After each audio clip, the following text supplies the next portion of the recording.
आज जो है झबरेड़ा में Peoples of India Democratic Party का एक बहुत अच्छा प्रोग्राम हुआ है और कहीं ना कहीं आपके सौजन्य से भी संपन्न हुआ है। तो पीपल्स पार्टी पीपीआई-डी क्यों ज़रूरी है?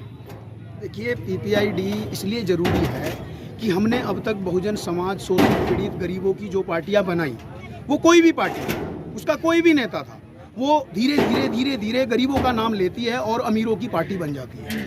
बहुजन समाज की जितनी भी पार्टियां हैं वो गरीबों ने खड़ी करी और आज पैसे वाले को ही टिकट मिलता है। इसलिए ये धोखा है। इसलिए जो काशीराम ने जो समाजवादी पार्टी का निर्माण हुआ, आरजेडी का हुआ, यूकेडी का हुआ, किसी का भी हुआ, बीजेपी का हुआ, लोकतंत्र के नाम पे कसम खाते हैं और पार्टी में इनके बेटा, इनका बेटी, इनके भाई, इनके भतीजे ही नेता बनते हैं। इसलिए बाबा साहब ने कहा लोकतंत्र में रानी के पेट का ऑपरेशन होना चाहिए। अब रानी का बेटा राजा नहीं बनना चाहिए, तो फिर नेता का बेटा नेता कैसे बनता है? नेता के बेटे ही पार्टी के नेता बन जाते हैं। सोनिया गांधी का बेटा कितना भी पप्पू हो फिर भी वो पार्टी का नेता है। बीजेपी में मोदी जी कितने भी गप्पू हों फिर भी पार्टी के नेता बन रहे हैं। क्यों भाई? ये जो देश में चल रहा है, अमित शाह का बेटा कितना भी लप्पू हो फिर भी वो क्रिकेट का चीफ बना दिया जाता है। ये देश में परिवारवाद वहाँ भी है। हम परिवारवाद को, हम जातिवाद को हम खत्म करके, पूंजीवाद को खत्म करके लोकतांत्रिक नेतृत्व के लिए ऐसी पार्टी खड़ी कर रहे हैं जो गरीबों, शोषितों, पीड़ितों, उद्योगपति, गरीब, किसान, मजदूर सबको उनकी जनसंख्या के अनुपात में हर वर्ग को टिकट दे करके इस देश की सत्ता में इसलिए लाएंगे ताकि किसान की बात किसान रख सके, मजदूर की बात मजदूर रख सके, डॉक्टर की बात डॉक्टर रख सके।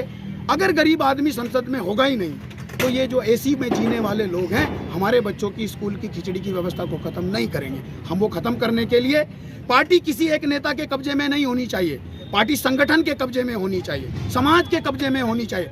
ऐसी पार्टी का निर्माण कर रहे हैं। मुझे 2 साल के लिए राष्ट्रीय अध्यक्ष बनाया है। अभी डॉक्टर के.एस. चौहान जी को 2 साल के राष्ट्रीय अध्यक्ष बनाया है। सारी उम्र के लिए वो पार्टी के राष्ट्रीय अध्यक्ष नहीं रहेंगे, मैं भी नहीं रहूँगा। हमने लोकतांत्रिक व्यवस्था लाई। अगर देश में इलेक्शन होता है तो पार्टियों में इलेक्शन क्यों नहीं हो रहा है? मायावती पूरी उम्र के लिए बनी बैठी है, अखिलेश पूरी उम्र के लिए बने बैठे हैं। जब तक ये नहीं धरती से जाएंगे तब तक दूसरा नेता पैदा होने नहीं देते हैं। इसलिए हमने ये परिवारवाद, ये तानाशाही खत्म कर दी, ऐसी लोकतांत्रिक पार्टी निर्माण की है। पीपीआई-डी पूंजीवाद को किस तरह से जो खत्म कर सकती है, बताइए। पीपीआई-डी पूंजीवाद को नकार रही है कि हम कसम खाते हैं कभी भी किसी फैक्ट्री से, किसी अमीर आदमी से, किसी पूंजीवादी से चंदा नहीं लेंगे। हम गरीबों के चंदे से संगठन का प्रोग्राम करते हैं।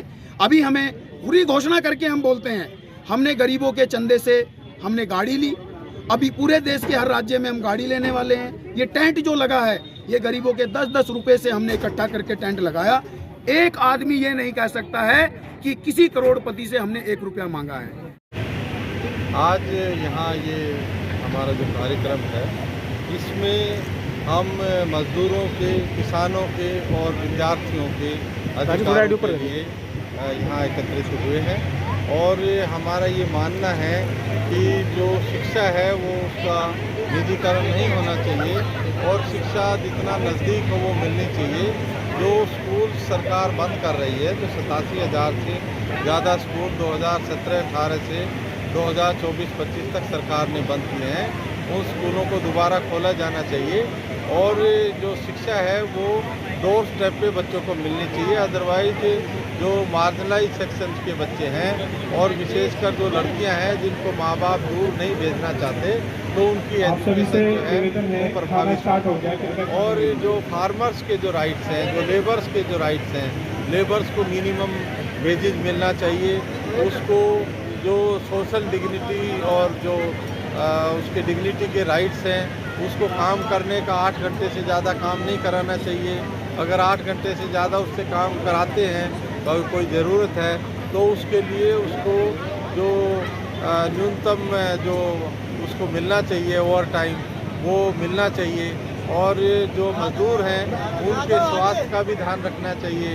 उनकी जो स्थिति है वो मार्जिनलाइज नहीं होनी चाहिए। उनके बच्चों को एजुकेशन की व्यवस्था होनी चाहिए।